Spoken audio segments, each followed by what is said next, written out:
Welcome to my Discrepant event about buoyancy.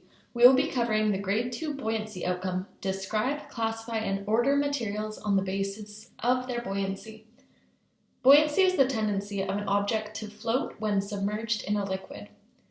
Our test today is to predict whether an unpeeled orange will float when placed in a glass of water. The materials you will need are 1 cup filled with water and an unpeeled orange.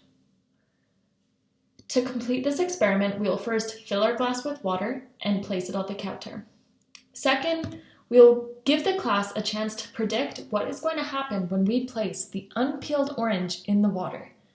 Will it sink or float? Why do you think that?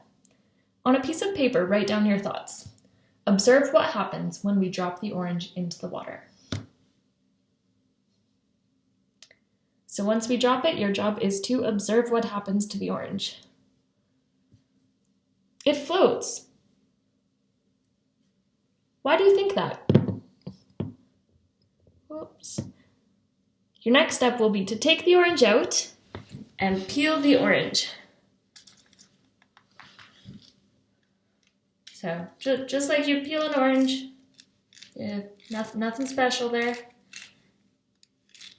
And take the peel off. If we place the same orange but without a peel back into the water, what do you think will happen?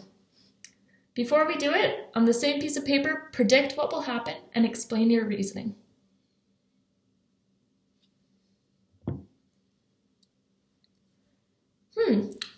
Without the peel, the orange sinks to the bottom. Why does it sink now? Well, the difference is that it no longer has its peel on, so the answer is all in the peel. In this outcome, students discover characteristics that allow for objects to float.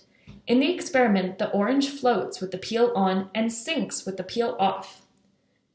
Buoyancy allows for objects to sink or float in water. When the orange is placed in the water, there are 2 forces that force on the orange in opposite directions. Gravity pushes down on the orange, and buoyancy pushes up on the orange, keeping it afloat. When we place the orange in the water with the peel on, the peel creates surface area that allows for water to be displaced. If the amount of water that is displaced is the same as the weight of the object, then the object will be able to float. The orange peel is also full of little air holes and tiny air pockets which make the orange less dense than the water, which allows it to sit on top and float. It is kind of similar to wearing a life jacket in the pool, because the life jacket is full of air pockets that keep you up. When you don't have the life jacket on, it is easier to sink.